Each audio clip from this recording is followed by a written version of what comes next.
दोस्तों, मीडिया को लेकर इंडिया अलियंस की तरफ से आज एक बहुत ही बड़ा फैसला किया गया है। पूरी इंडिया अलियंस ने मिलकर यह फैसला किया है कि आज के बाद वो मीडिया में डिबेट करने के लिए नहीं जाएंगे। किसी भी पॉलिटिकल पार्टी का प्रवक्ता जो कि इंडिया अलियंस से जुड़ा हुआ है, उसमें से कोई भी स्पोक्स पर्सन प्रवक्ता अब मीडिया में डिबेट करने के लिए नहीं जाएगा। इन्होंने कुछ नाम भी मेंशन किए हैं कि आखिर किस किस टीवी एंकर के डिबेट में ये लोग नहीं जाने वाले। तो नेमली अगर बताया जाए तो इसमें अदिति त्यागी हैं, अमन चोपड़ा है, अमिश देवगन है, आनंद नरसिम्हन है, अर्नब गोस्वामी, अशोक श्रीवास्तवा, चित्रा त्रिपाठी, गौरव सावंत, नविका कुमार, प्राची पराशर, रूबिका लियाकत, शिव अरोर, सुधीर चौधरी और सुशांत सिन्हा इसमें है। वैसे ताज्जुब की बात यह है कि इसमें अभी भी अंजना ओम कश्यप जी का नाम मेंशन नहीं किया गया है। तो शायद मुझे लगता है कुछ सम्मान यहाँ पर अंजना जी को दिया गया है, क्योंकि कई बार उन्होंने सरकार से भी सवाल किया है। तो शायद इस बार इंडिया अलियंस द्वारा इनको सम्मान दिया गया है, इसीलिए लिस्ट में इनका नाम नहीं है। वैसे तो अर्पिता आर्या जी का नाम भी इसमें नहीं है, जो कि आज तक से है।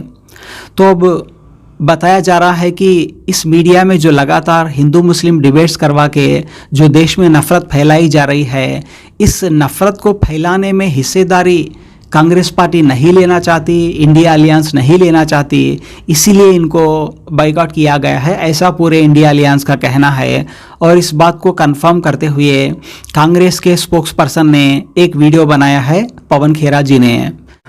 साथियों, रोज शाम को 5 बजे कुछ चैनल्स पर नफरत का एक बाजार सजाया जाता है। पिछले 9 साल से लगातार चल रहा है।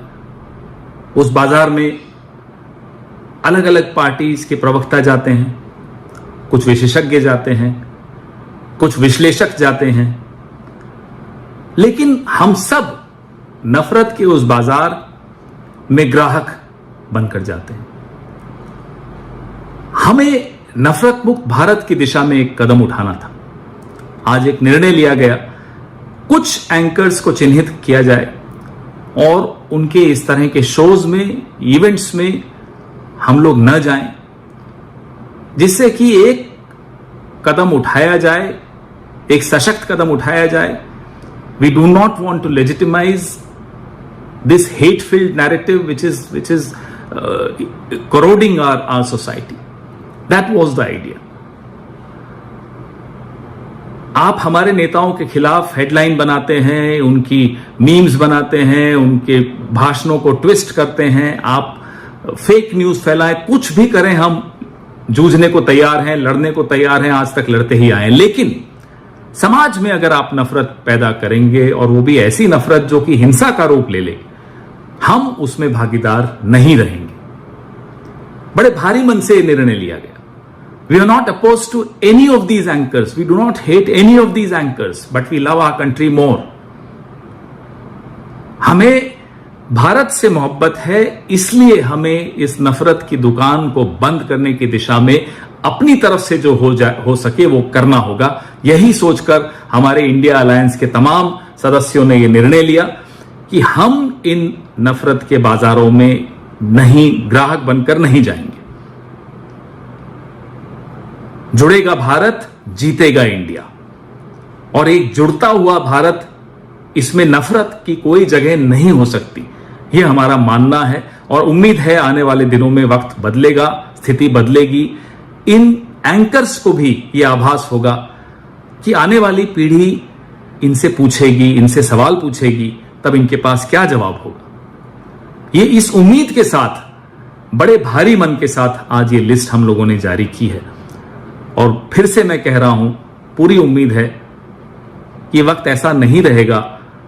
हमारे ये साथी भी सोचेंगे, चिंतन करेंगे और कुछ सुधार करेंगे।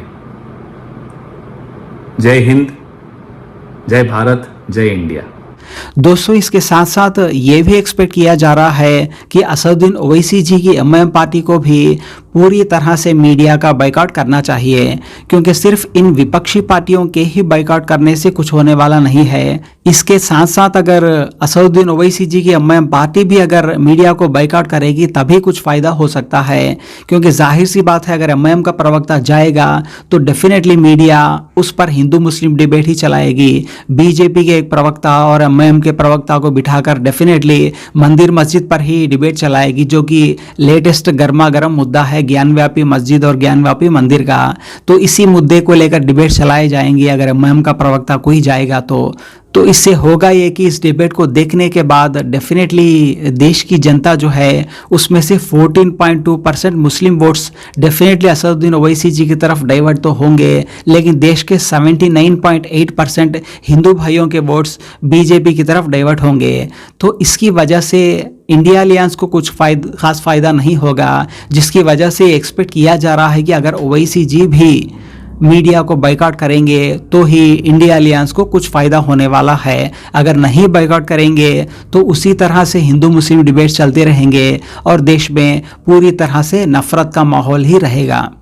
बाकी ओवैसी जी के कुछ फैंस तो ये भी कह रहे हैं कि अभी भी ओवैसी जी को डिबेट्स में पार्टिसिपेट करना चाहिए, मुसलमानों पे जो जुल्म हो रहा है उसके लिए आवाज़ उठाना चाहिए, प्लेटफॉर्म को यूज़ करना चाहिए।